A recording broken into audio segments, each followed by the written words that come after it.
A special feature of qualifying for the NASCAR final at the Calder Park Thunderdome, the $5,000 Goodyear Lightning Strike team qualifying competition. While the main race on the program was the NASCAR Series final, the top 10 qualifiers for the first time had to face the Goodyear Lightning Strike to decide the starting order. 2 laps, split by a pit stop to change both outside tyres. A slow pit stop didn't help Mark Harrison in his pattern mix automotive Pontiac, who just squeezed into the top 10 at time of 1:47.06. Ian Thomas and the Bright Eyes Chevy Lumina had more luck. Brilliant pit work, changing the 2 outside tyres, 1:32.95. The Southern Motors Valvoline Pontiac of Kim Jane did well, covering the 2 laps in 1:29.80. However, Jane incurred a 2-second penalty when a wheel nut was left loose.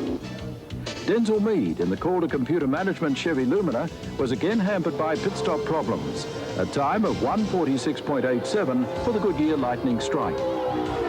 Tasmanian Gene Cook in the Austral Falcon had pit problems with a stubborn front wheel. Cook, like Kim Jane, incurred a 2-second penalty for a loose wheel nut, 1:43.36. Reigning champion Brad Jones in the Kmart Tyre and Auto Chevy Lumina scorched around the track. Slick pit work also saw Jones grab pole position, 1:29.79, but he also copped a 2-second penalty for a loose wheel nut. Ken James was next in his brand new Pennzoil Toll Express Chevy Monte Carlo. A 4-second penalty, although his time was good enough to claim 4th spot on the grid. West Australian Speedway King Neville Lance in the Slumber King Thunderbird had problems with a jack and rattle gun. Rookie Dean Wanless in the Wanless Metal Industries T-Bird had pit problems with the rear wheel and also copped the 2-second penalty. Last runner in the Goodyear Lightning Strike was John Faulkner, who'd qualified fastest in the Tech Oil Chevy. His pit stop was a disaster. When Faulkner let out the clutch, something broke, the car crawled away, and Faulkner relegated to 10th on the grid. After the $5,000 Goodyear Lightning Strike team qualifying for the Bob Jane T-Marts NASCAR Grand Final, we found Brad Jones and Kim Jane occupied the front row of the grid. Ian Thomas and Ken James were in row number 2. Row 3 had Gene Cook and Denzel Mead side by side. Row 4, Mark Harrison and Dean Wanless. And row 5, Neville Lance along a surprise. Number 10, John Faulkner. Welcome to the commentary position, Brian Smith, and special comments, Steve Harrington. Thanks, Gerald, and welcome to the first 50-lap race of this Bob Jane T-Marts NASCAR Grand Final. For the first year, this year the final will be run over 2 50-lap races, where normally, and in previous years, a 100-lapper. Interesting to note, too, that Jim Richards in car number 1 and Kevin Schwantz in car 34 are starting from the rear of the grid. The reason for that being that Kevin Schwantz had a huge qualifying accident and totally destroyed his car. He's starting from the rear of the grid in a brand new car. And Jim Richards was helicoptered in only minutes before the race, coming in from Tasmania and competing in the Targa Tasmania. Interesting to note, Jim Richards has just completed his first lap and secured the 95-96 Bob Jane T-Marts NASCAR Championship. But now it gets down to pride and performance on the night. Jim Richards wants to come from the back of the field and win. Brad Jones currently out in front in the Kmart Chevy Lumina. Alongside him, Kim Jane, the Southern Motors Pontiac, and Ian Thomas in the Bright Eyes Chevy Monte Carlo, sitting in 3rd spot. And sitting in 4th spot is Dean Wanless, the new Rookie of the Year in the number 75 Ford Thunderbird. Sparks galore there, Gerald. It looks like the 85 car is dragging its nose on the ground. Looks like a front suspension failure. Denzel Mead from Tasmania in the Calder Computer Management Chevy Lumina in all sorts of problems. And as you said, it looks as though it is a suspension failure. Very similar to that John Faulkner had in the Oscar race, Gerald. It appears to have broken a suspension component in the left-hand front. Now, that would have been a frightening incident coming out of turn number 2 and onto the back straight. Lucky it happened early in that back straight. He did very well to control it, yeah. He's just eased off the gas and kept the thing in a straight line. He's done really well. Now back with the leaders, it's Brad Jones, the Kmart Atlantis Chevy Lumina, the number 8 car, and trailing him is Kim Jane in the Southern Motors car. And Brian, Kim Jane has been a very consistent racer over the last couple of years. He certainly has, Gerald, yes. Kim's always up there amongst the front runners in NASCAR. And Brad Jones, who won the Oscar title no less than 5 times at Calder Park Thunderdome, stepped up to the bigger cars. Hasn't had a huge year this year, but Brad Jones certainly making his presence felt on this race, the Bob Jane T-Marts NASCAR Grand Final, race 1 over 50 laps. Brad Jones just appears to be running very, very strong. And there's Ian Thomas on screen at the moment, currently in 3rd. And Wanless in 4th spot in that 75 Newcastle Metal Industries Ford Thunderbird. And Wanless really has had a great year so far, Steve. Sensational year in the Les Small prepared car. He's been very consistent. He's had a lot of car speed as well, and he's showing that again this weekend. Wanless's brother Todd Wanless won the Australian Sprint Car title just a month ago in Queensland. He has now taken out the Rookie of the Year title here at the Calder Park Thunderdome, and Wanless is looking for the inside line. We've got a spinner. It's Trevor Oliver in the number 33 Kirkman Transport Chevy Lumina. Will the yellow flags come out for the first time this evening here at the Thunderdome? We're waiting to see if the officials make the decision. There's the current leader, Brad Jones. He's looking good. The yellows aren't going to come out. Oh, Wanless has hit the walls. Wanless has hit the wall out of 4. The yellow's out, and we're going to be back after this break. Lap 21 of the Bob Jane T-Marts NASCAR Grand Final, race 1 over 50 laps. And Brad Jones still out in front. Dean Wanless sitting right on his tail. There's Ian Thomas doing a terrific job in the Bright Eyes Monte Carlo number 2, while Ken James debuted a brand new car this weekend, and he has shown a good turn of speed. John Faulkner's just passed Ken there in his Tech Oils Cummins Chevy Monte Carlo. He's on a mission at the moment, Gerald. Yeah, John Faulkner well prepared. Bit of bad luck in the Oscar race. Can he make it up in the NASCAR race? Also coming into play right there now, Brian, is the Pepsi Max Chevy Monte Carlo of Kevin Schwantz. We were saying before too, Gerald, that Kevin Schwantz and Jim Richards both started from the back of the grid, both making an impression at about a little more than half race distance in this first 50-lapper for the Bob Jane T-Marts NASCAR Grand Final. There he is, the former World 500cc champion Kevin Schwantz in that 34 Pepsi Max Clarion car. Ian Thomas, the team owner, sitting right on his tail, also in that Monte Carlo. And there's a 3rd Monte Carlo of John Faulkner. Faulkner comes in, sitting right on their tail. A good little freight train here. And Steve Harrington, these drivers in this particular format will obviously be getting around the track a little bit easier when they're in Indian file. That's correct, Gerald. The cars sitting behind the lead car, they're getting towed along. They're in the draft, so to speak. And now that draft not only helps the cars. Oh, Thomas has got a little bit loose there. He got out of shape. He's got right out of the throttle, and the cars have just charged on by. That really would have been a heart-pumping moment. It looked like the Tech Oil Chevy Monte Carlo of John Faulkner's may have just made contact with Tomo there. Tomo's back on the pace now, though. There goes Faulkner. He's looking pretty in the 46 Tech Oils Cummins car. Schwantz looking good as well. Schwantz has made a great move up the field. In fact, he is sitting in 4th position after starting from the back of the field. Here comes Faulkner, round turn number 3 and into 4. James sitting right on his tail, out onto the main straight, the pedal to the metal. There's our leaders. The average laps around the Calder Park Thunderdome, somewhere around about 240 kilometres an hour. Steve Harrington, how fast right now? 280. There's, 280 kilometres an hour. It must be a thrill to drive these NASCARs around the 28-degree banked turns of the Thunderdome. It's like nothing you've ever experienced before, Gerald. It is just sensational. Now, as we see Brad Jones and Dean Wanless come into these turns, what sort of G-forces are on the body? Approximately 4 Gs, Gerald, just on the turn-in point. That's amazing. 4 Gs of pressure. There's a Pepsi Chevy Monte Carlo of Schwantz holding out Faulkner. James getting close to the back of Faulkner's car. Up the back straight yet again. We're on lap number 28, and these guys are looking very, very good, Brian. Gerald, I was just thinking, and Steve could fill us in as to why those people who haven't seen NASCAR and Oscar racing before, the Oscars go in a different direction to the NASCARs. What's the reason, Steve? NASCAR is a purpose-built left-hand drive super speedway car, and the aim is to keep the driver furthest furthest point from the wall, so he's on the inside.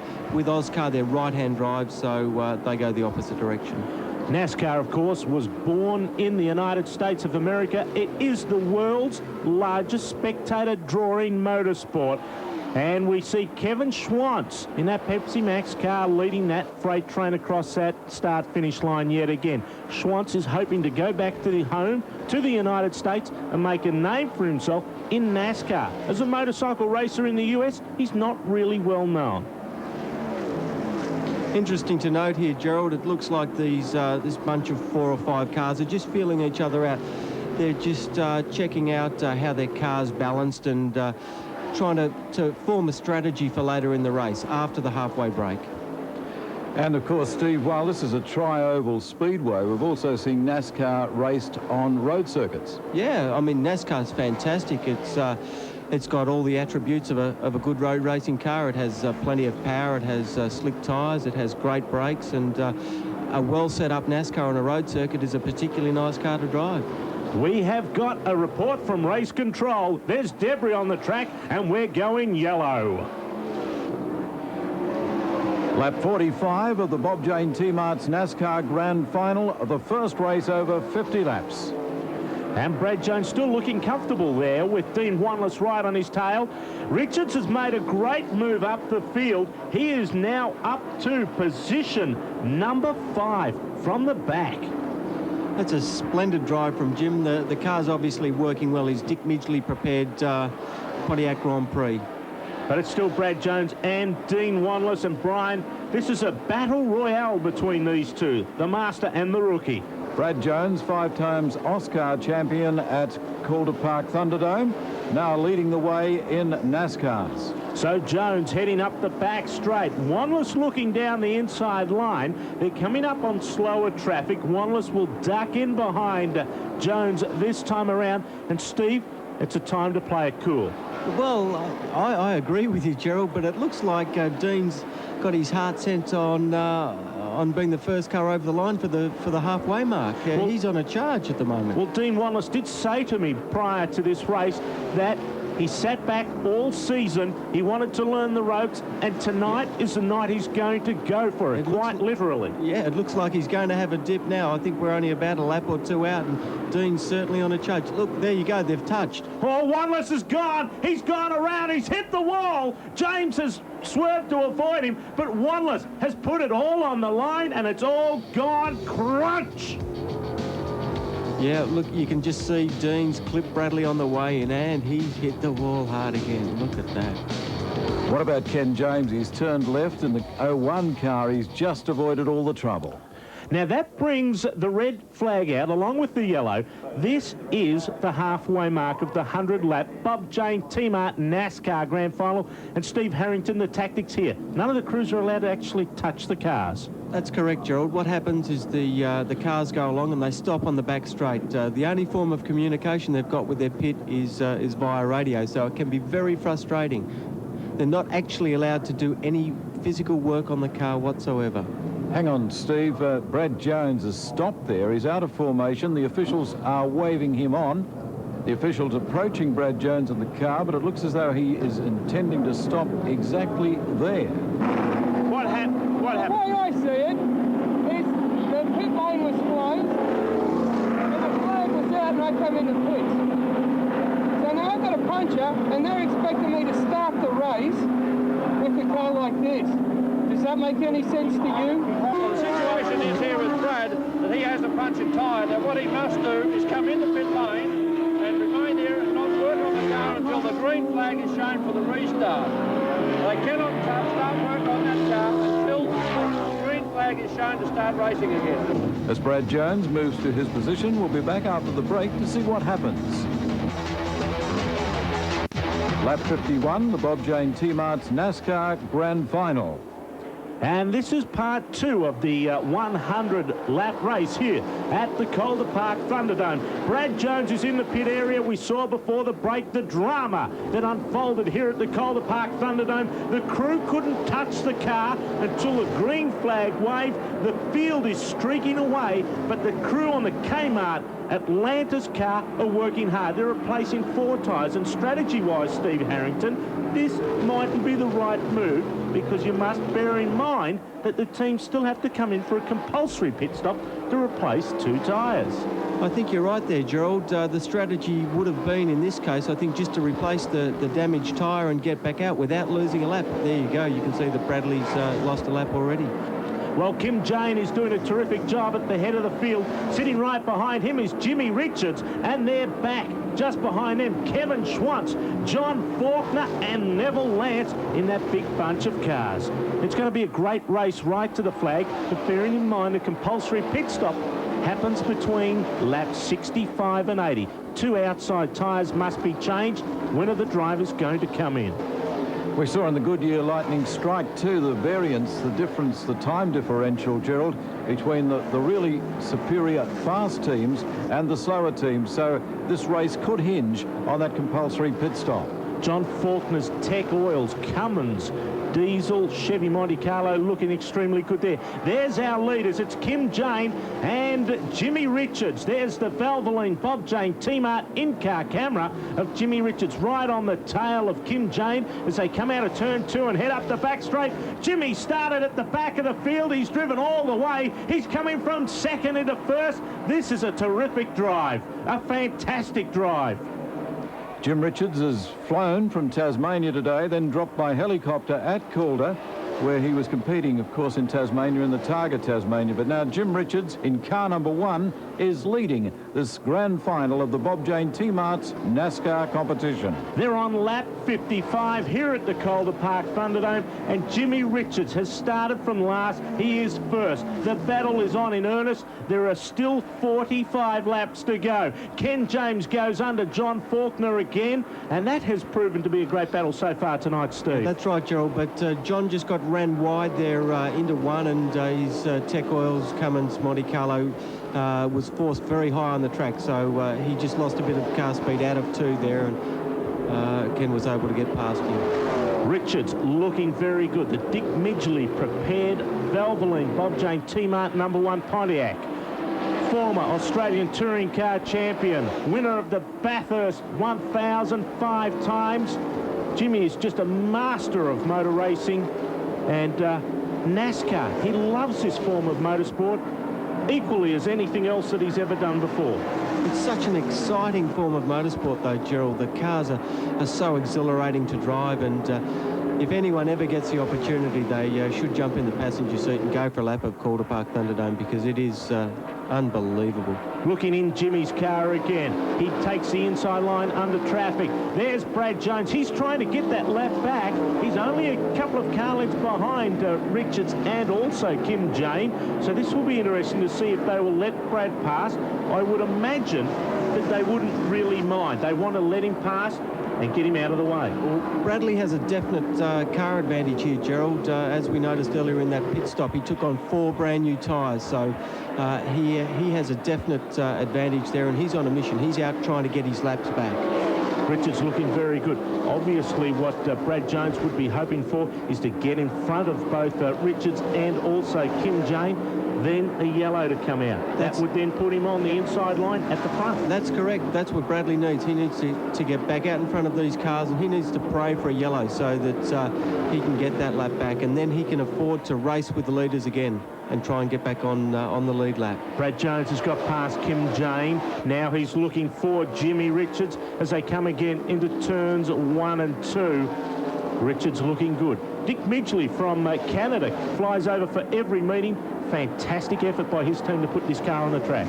Yeah, Dick is a master of car preparation, and he's had a lot of success in Australia, and Dick and Jim have a particularly good working relationship. I'm just noticing here that Bradley's catching Jim quite rapidly, and I don't think that Jim's going to be in a position to fight with him. He's too wise for that. He'll just, I would think, pull over and let Bradley go. While Bradley is a lap behind, Steve, he still has to pull in for that compulsory pit stop. And we saw in the Goodyear lightning strike just exactly how good his pit crew is. Yeah, look, the Kmart Atlantis crew that Bradley has behind him are particularly good, but I think equally as important, he needs to get this lap back, which he's just, well, he's now back on the lead lap, so he's praying for a yellow now. Now, the Goodyear Eagle tyres used at the Calder Park Thunderdome are a control tyre. That is correct. Every NASCAR in the field is on exactly the same Goodyear Eagle. So now Richards has let Brad Jones go. That Kmart Atlanta Chevy Lumina looking very good there. As the guys have said, he is on 4 brand new tyres, now hoping for a yellow. Bearing in mind, we're coming up to lap 65, and that is when the pit window is open, when a compulsory pit stop under a green flag must be made. Back in the field, there is Ian Thomas doing a great job in the number 2 Bright Eyes Chevy. But there is Brad Jones. Brad's slowing all of a sudden. Now that's interesting. Jimmy has taken back that spot. Brad goes a lap down yet again, and obviously there are major dramas for the Kmart team. I'm not quite sure what's happening here, Gerald. It looks like Bradley's slowing up. He's almost coming to a stop. In actual fact, he's going to stop just near the entry to the pits on the exit of turn 4. And Kim Jane has taken advantage of the window being open on lap 65. The Southern Motors car, the first one in under green. Now it's yellow. The yellows are out. We're coming back for a great finish here at the Thunderdome. We're back at Calder Park Thunderdome for the closing stages of the Bob Jane T-Marts NASCAR Grand Final. Just 10 laps to go. Kim Jane is leading in car 27 from car 13, Gene Cook. And in third place, car 14, Neville Lance. The interesting part here is that Jimmy Richards is sitting right alongside Kim Jane, but he got caught in the pit stops earlier, Steve Harrington. He came in under green, but he came in late. When the earlier drivers came in under green, Kim Jane, he got a yellow when he was in pit lane. He got an advantage. He didn't lose a lap. That's right, Gerald. Jim's just unlapped himself here. He's back on the lead lap now, and he's almost a full lap behind, so he's got a lot of work in front of him to get back up to Kim. But just having a look at Kim's car there out of 2, it looked a bit loose. Kim has been leading for 15 laps now, and this formation of Kim Jane, Gene Cook and Neville Lance have been like this for 15 laps. Yeah, look at Gene, though. He's determined to get by here. He's really forced his way. Absolutely beautiful move in the Ostoils car there from Gene Cook. He really forced his way in out of 4. And an interesting car too, Steve. It is a Falcon. We talk about Oldsmobile, Chevys, T-Birds, all the rest, but Gene Cook's car is indeed an Australian Falcon. Yeah, interesting to note that most of the NASCARs have very similar chassis underneath the bodies, but you're quite right. Gene's car does have a Ford body on it. Now, Cook's got a little bit away from Kim Jane and Neville Lance. Lance's Slumber King Ford Thunderbird from Western Australia looking for his first win as well. Can Kim Jane hold him back there in third spot? Can he make a move on Cook? Cook is getting away. Yeah, it's going to be interesting. It'll all get down to whose car's set better for the last 5 laps, and Gene's car looks to be handling the track conditions very, very well. But all Kimmy has to do is keep it low and make Neville go the highway around, and I think Kim's looking good for second place. Cook is looking extremely good in the Ostoil Lubricants Ford.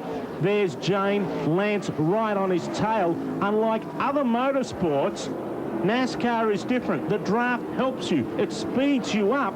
Whereas when you're a single car, you should in fact be going a little bit slower. Yeah, no, what's happening here is Neville has definitely been towed along by Kim, and as you can see, going down the back straight each time, and we'll have a look going into one here. Kim just drops down, takes the low line, and Neville sits about 1 out and 1 back, just sitting. You can see Neville just working his way up the track there a bit, and you'll see Kimmy move over again going into 3 for the first time, just covering his line. But Gene Cook has the pedal planted firmly to the metal, and he is looking for his first win. Lance tries the inside line. Jane says no.